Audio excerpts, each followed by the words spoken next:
My entitled boyfriend refuses to be in our baby's life until I sell my house bought with stripper money. I was livid when he confessed he purposely got me pregnant. And I don't want to lose the security of owning a flat and have to go back to paying rent or a mortgage each month. However, he then said that he didn't want to move into my place, and said I should sell it and we buy a place together. I said that I like my place, it means a lot to me that I was able to buy it, and it represents years of working my arse off scrimping and saving. He then said that he understands all of that, but we should be living together by the time the baby came and he didn't want to live in my flat. I asked him why not. It's a great flat, it's central to everything, it's spacious, it's got room for all his stuff. There's a daycare in the building and a school 5 minutes walk away, and he said that he didn't want to live in a flat that was bought with stripper money.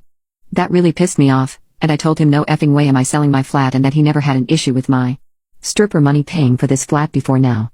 I said I wasn't giving up the security of owning a home for someone who tries to make me feel ashamed about something I don't feel ashamed of. He said that his point is if I sold the flat then we could get a new place with the money from the sale. I said wouldn't that still be stripper money?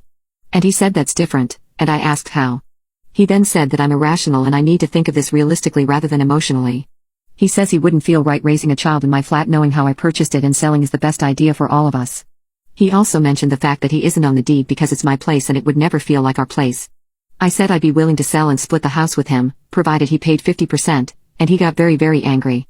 He also said a few other things, so I don't know how it's all going to pan out just yet, but it looks like I'm going to be a single mother. During the conversation, he said he didn't want to be a parent if I wasn't willing to do everything he wanted, including sharing a deed using the sale of the house. And in no way I will agree with him, so we eventually got to the decision to break up. But weeks later, he asked to talk to me. We met at a restaurant and I recorded all interactions just to be sure.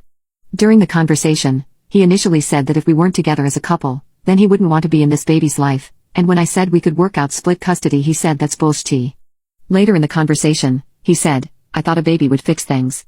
I responded it couldn't have fixed anything, if anything it made things more strained with us as the baby wasn't planned, and he snapped at me, of course, it effing was.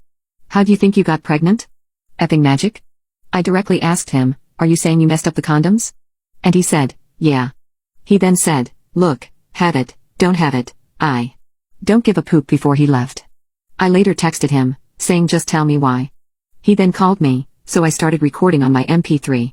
Over the phone, he admitted that he was hoping I'd sell my flat, buy a new place with a mortgage, and we could give the business a boost.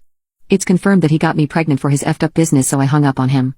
Hours before the initial conversation, I spoke to a solicitor who deals with custody stuff regularly, and my ex was not aware that I was recording at any point in either recording, so I hope this can help with the proceedings. Update: earlier this week he told me he wants majority custody, so not only does he not have to pay child support, but if he gets majority then I end up paying him. He said that was his reasoning.